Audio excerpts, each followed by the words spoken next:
stuff hits, but I did attend the Microsoft product team session, so I got sort of the gist of it. And our intent was to walk through what's at times a boring topic as well as an exciting topic. Licensing is one of those weird ones that Eric Ligman was Mr. Licensing forever, and I don't think he spends as much time doing that. But it was kind of strange in the SBS days because everyone's like, licensing, but then it was also the session they wanted to hear. They wanted to learn about licensing. So what I can tell you is, to kind of kick it off, is I can tell you my view of the world, and then we can walk through the licensing plans, and we'll just let the conversation find its natural course. So I spend most of my time with the OEM team over in Building 122 as a vendor to Microsoft, and have kind of made it my winter home. This year with the cutbacks, it won't be Microsoft. They're not doing as much vendor work and contractor work and so on. That's okay. I probably need a new home for a while anyways with my winter time activities. But I can tell you they don't like Office 365, okay, because they're not compensated by it. So this is sort of how Microsoft works internally. What Microsoft likes is data center, OEM, and I'm talking OEM because Microsoft competes with itself, and that's another problem. Cindy Bates Group in the US, they like Office 365, right, and that's how they're measured.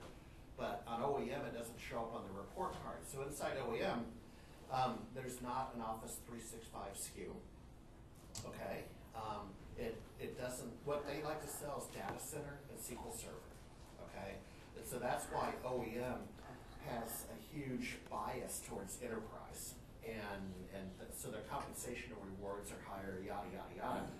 OEM, they don't get credit, they don't get Office 365 credit for, and it's also a threat to them, right? Because it's like, the OEM team is representing Dell, HP, Lenovo, and then the sub-tier OEMs of Acer and so on. And so they don't like Office 365. If you think about, well, they really don't like Surface tablets. You really want to get under the skin, talk about Surface tablets competing with the OEMs. But after that one, they don't like Office 365. Now, they will be introducing an OEM SKU, okay? So because they have to respond to the marketplace. But what that's going to do is it's not going to be a highly compensated SKU for them. So the report card is still data center and SQL. And when I developed these training classes for the Dell call centers inside OEM, it was this huge push, always push data center, right? And then make the customer kind of disqualify it and come back to standard server and so on. Closely behind, my other tight relationship in the community is with distributors. Okay, so closely behind are distributors. Now, distributors finally can sell Office 365. So D&H can sell Office 365 to you. It's a little wonky, okay? I mean, distributors were designed to be red brick warehouses in Pennsylvania where they do pick and pack, right? That's what they do. Pick up box, pick up server box, label it, and ship it. That motion goes away with distributors. Now, I'll tell you, you think you're having a look in the mirror about what the heck do I do now? Go talk to a distributor. They are asking, what the heck do I do? And I'm sorry Bill Hirsch isn't here because we've had him up here. He's a great guy from D&H, and he owns it. He owns the conversation. He's not shying away from it. So 365, the licensing is very disruptive to OEM and to some extent distributors, although now they can sell it. And then there's the whole, again, I'm just kind of roll over with what I know, but when I saw you at that workshop, my tour in Sydney, you were just days away from finally getting open in Australia. Prior to that, you had to go through a syndicator, which is a telecom. Would you give us, what was that story? Because you live there. Yeah, so what happened in Australia was, unique to the rest of the world, there was a single syndication partner that sold Office 365. So that meant that we had to buy it from a telco. Okay? The advantage that provided us over people like yourselves we could buy it, and it was a month-to-month contract. Buy it 1 month, didn't like it, cancel the contract, we only paid for 1 month. We didn't have to pay a minimum 12 months. But the problem became is that as an exclusive purchase, the telco owned the relationship with the customer. The telco provided first level support, and if you want first level support of the worst possible kind in existence, go and look at a telco. Okay? So it not only pissed off resellers, it pissed off customers, and it pissed off Microsoft because everybody was bitching about it. Okay? Unique situation, and the rumours are that it was done because the telco was the largest Microsoft licensee in Australia and threatened to go open software. That's why they got the deal. Okay. But that was recently changed. It was then available via Open from April. Right? The heavens opened up and everybody sang hallelujah. And then in the last few weeks, we're now available to buy it direct from Microsoft Portal, like everybody else in the rest of the world. So we've now got 3 options. Direct through the telco, as it was before, month by month. Through the Microsoft Portal, 12-month contract, paid by the month, or via Open. Yeah.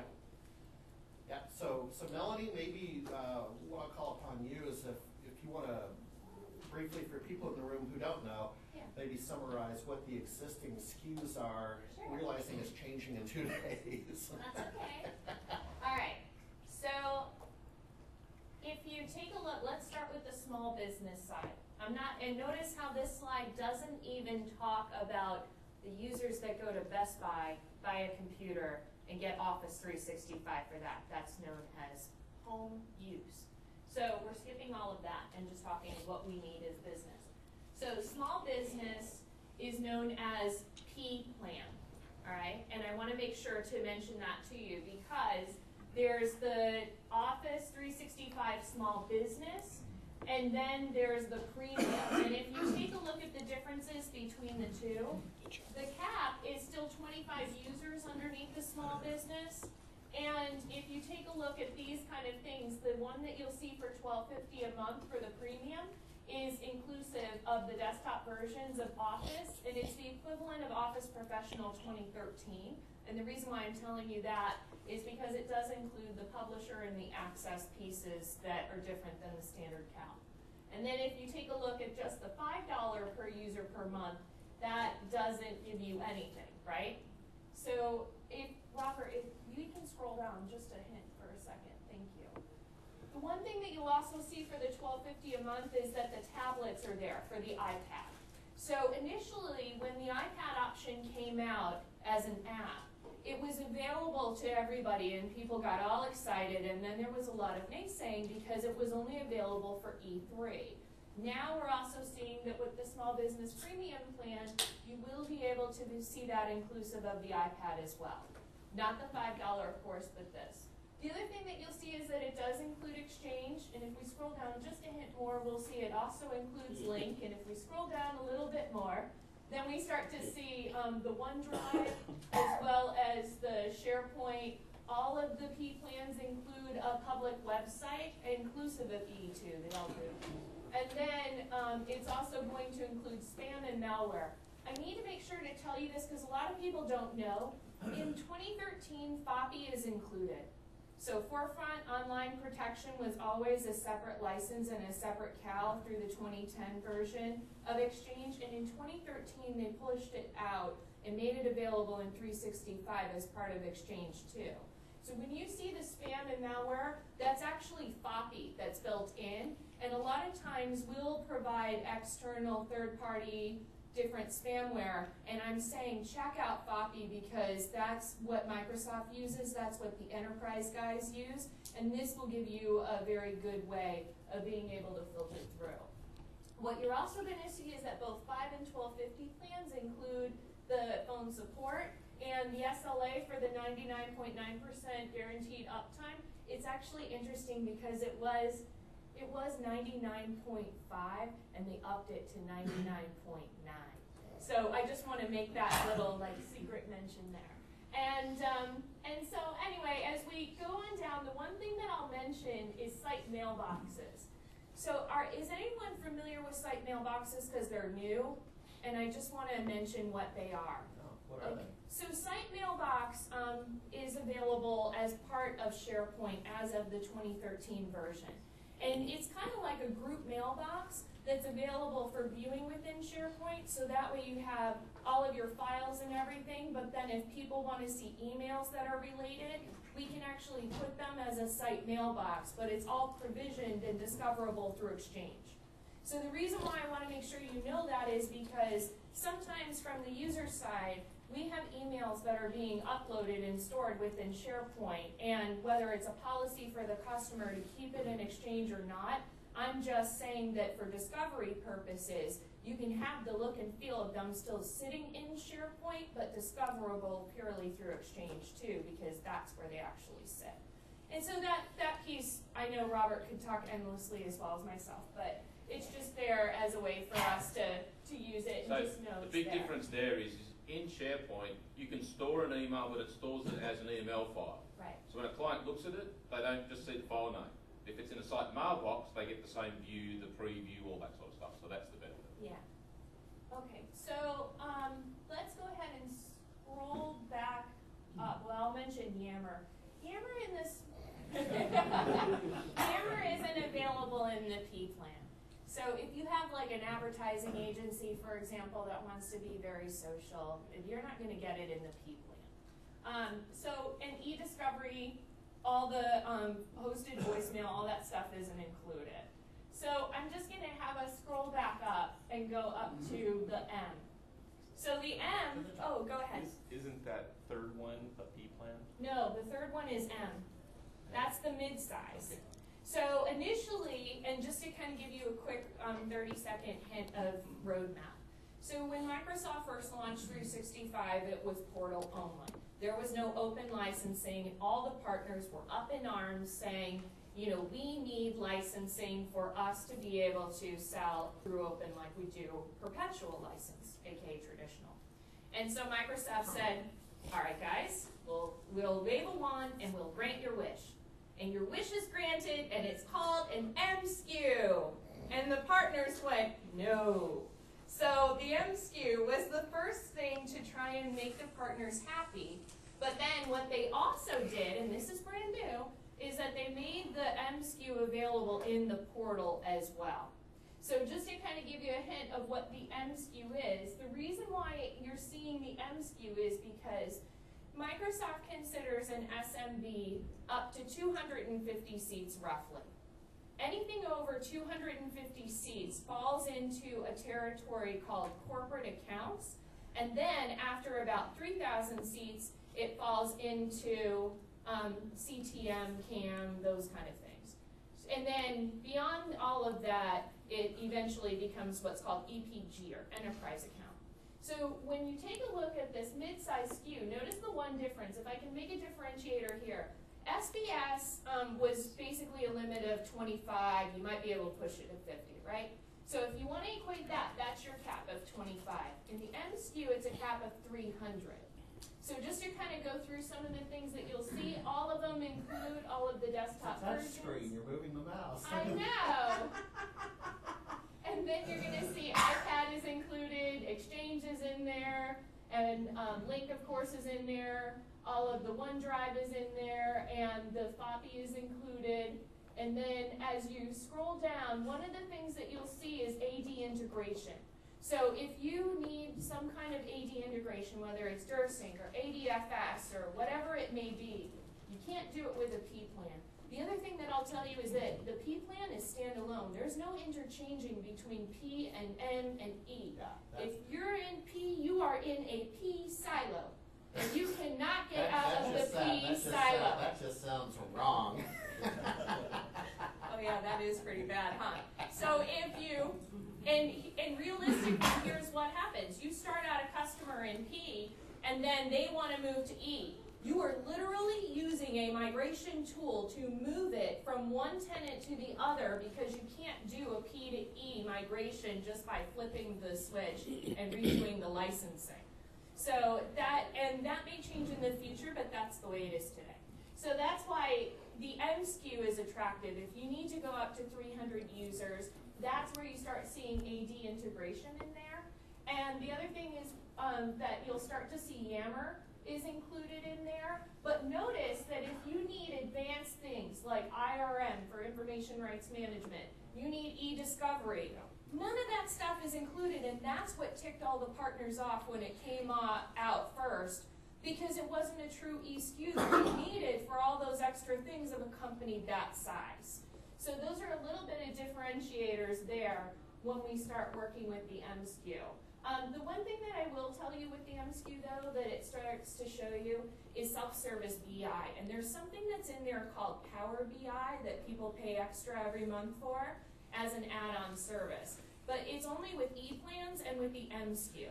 So we just want to mention that, and that's a whole separate topic of BI itself, but I'm just mentioning as a planting of the seed. If you want any BI, it needs to be M or E from the licensing side. Huh? XG is complicated. Power BI. Yeah, no, I agree. Yeah, we'll definitely do that. Yeah. So if we can scroll back up one more time, let's go to E. Well, and let me put it as a question. Yeah. Okay, because this is, and Robert attended my workshop in Sydney, and this was all relatively new to partners at that time. We're getting more well-versed many months later, but the mantra, the training I went through to then become a presenter was always lead with E3. So let me put that out to you in terms of weave that into the fabric of defining E, but that was the mantra, was always lead with E3. And I can tell you why I had to say that. That's the message. Yeah, well, they made me, but. Yeah, I don't start with E3. But, yeah, go ahead. Just a quick question on the monthly cost. Sure. Between the mid-size and the premium. Is it just, it's $12.50, so one of them requires, it's the same price. One requires an annual payment. Is that the difference? Well, the P plans can be, they're an annual payment, right? But they do allow you a month-to-month. Okay. Yeah, all of these plans allow a month-to-month offering. They're 12-month contracts. Yes. Some of them have month-to-month payments. Yeah.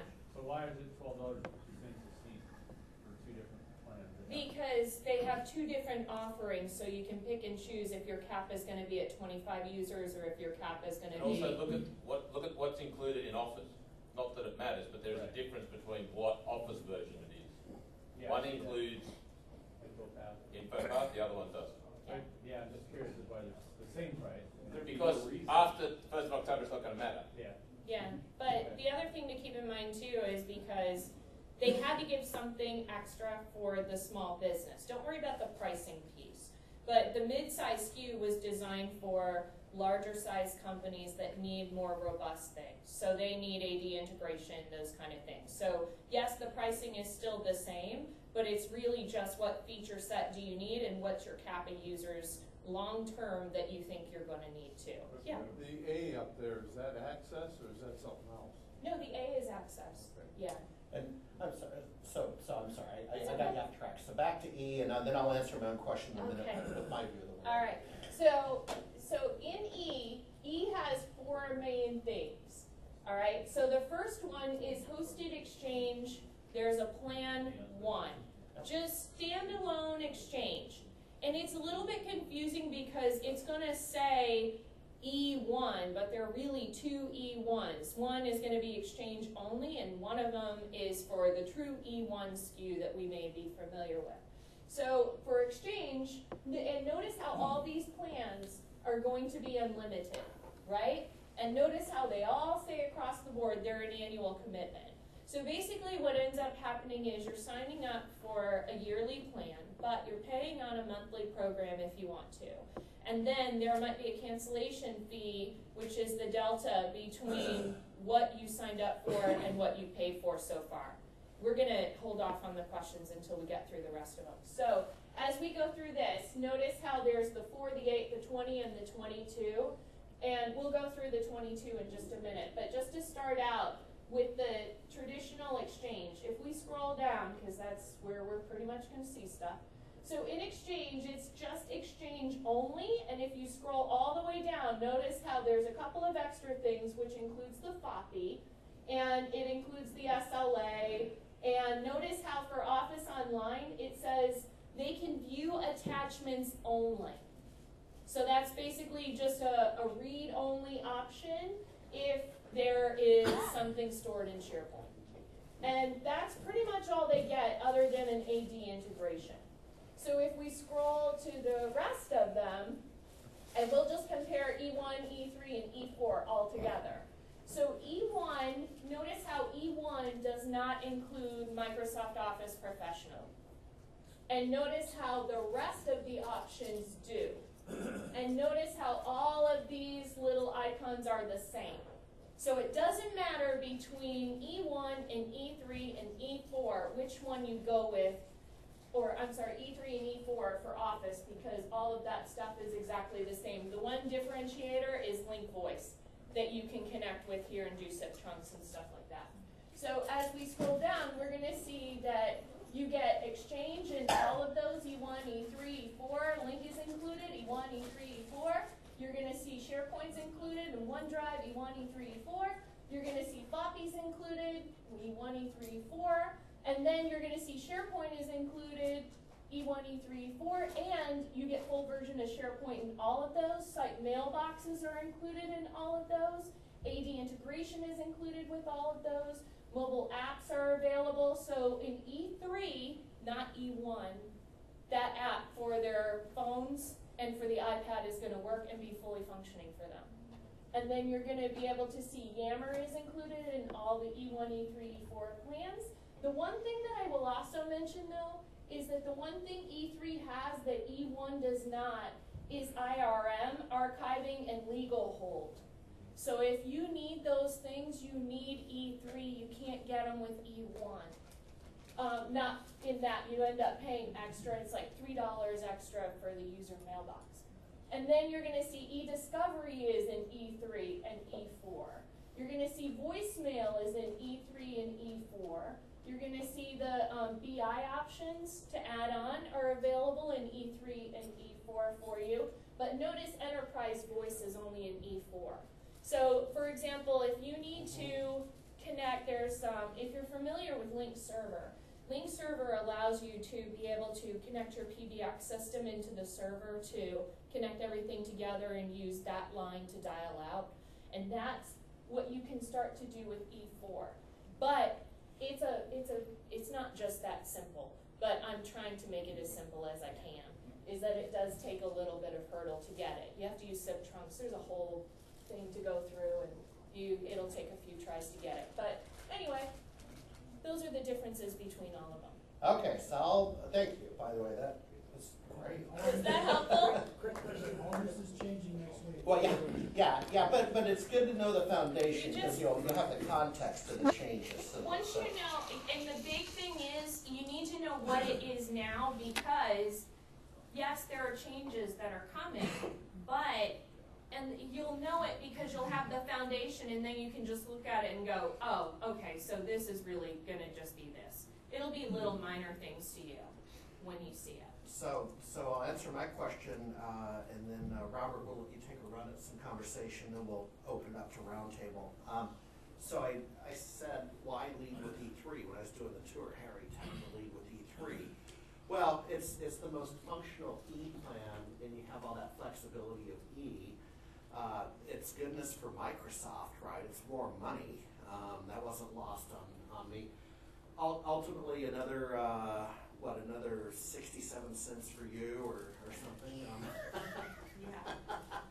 But the idea was, and then I had to live this. Okay, was to get them up into E, and E3 is the realistic SKU, and E3 is great. I mean, when you have E3, it's like I got everything I need. I like E3. But you have that flexibility to go up and down the ladder, and so that's what we did with the callers we have. So I told you Estimation's a 5-person company. You've essentially met the 5 core employees, and then the other 5, we have 2 callers in the Philippines. We have Brooke Elgis out in West Virginia, etc.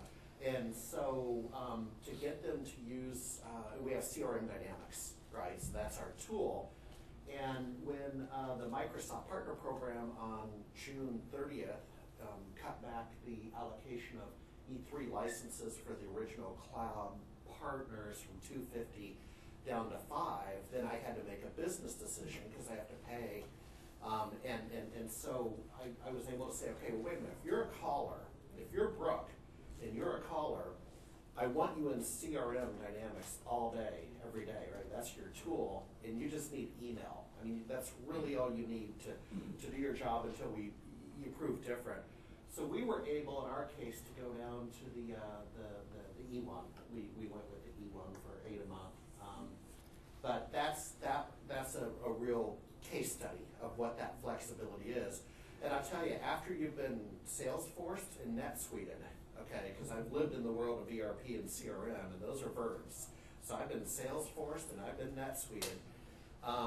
They were brutal in their licensing, right? I mean, you had to have that mamma jamma Salesforce license for callers because they made you be on the same plan across the enterprise when only a few people in our enterprise needed the mamma jamma license. So that's my evidence. So I'll tell you, if it's okay, Yeah. I'm going to tell you what I lead with.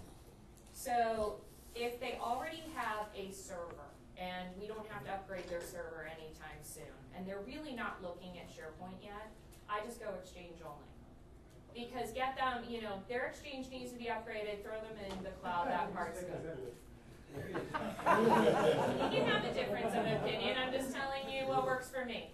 And, and then if they are not ready to upgrade the desktops yet, because they're on 2010 right now and they don't want to do a refresh for 2013 yet, and their life cycle for budgeting reasons is probably still another 2+ years away, then I go with E1. And the reason I go with E1 is because they already have their licensing in place. They're not worrying about the refreshes right now, so they're not going to be worrying about a copy of Office yet. And if they do need a copy of Office, we can start to transition them as they do, a one-person refresh, new person comes on board, if they don't have any licenses left over. But I tend to lead with E1, honestly, first, before I lead with E3. Because of the fact that we're not there yet with desktop refreshes, they may have just done them recently.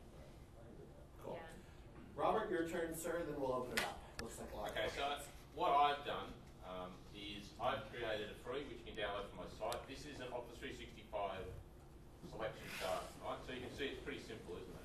Okay, so basically this is the same sort of thing which you need to develop in your business, and basically it doesn't have to be a flow chart, but it comes in and says, have I already got Office 365? If I've already got it, then I can only add licenses within a certain silo at the moment, okay? So there's a limitation. Do I need a single product or do I need a suite? Okay, so you just follow through the chart. There are a lot of options, but a lot of options gives you that flexibility, okay? So again, have a look at that. There's no problem with that. Now, my take on this is that the reason is it's easier to start at the top and let the customer make the decision to move backwards, okay? Biggest limitation is how many people have customers here who, once they buy a solution from you, never change it, never need to upgrade it, it's perfect for exactly what you sell. Nobody, right? So what I was finding is the customer would look at it and say, oh, I want this cheapest price. 2 weeks later, oh, we need Office. Now we need 26 users. Okay? If I've made that decision for them and put them into a P, who's going to get flamed? Me. So it's better off me saying, you know what, E's going to give you all the flexibility, and part of it is I can guarantee I can sell anybody an E3 plan because I sell them the benefits. Show them all the benefits. This is the reason. If they make the decision to downscale because of price, their decision, not mine. So what you need to understand is that from October the 1st, it does change. So what happens is existing clients can stay on their plans for another 12 months. Okay, M's and P's for existing clients remain for 12 months. However, new clients have a choice of 3 new plans. The business offering, which is just the application, just the software as a subscription plus OneDrive for business.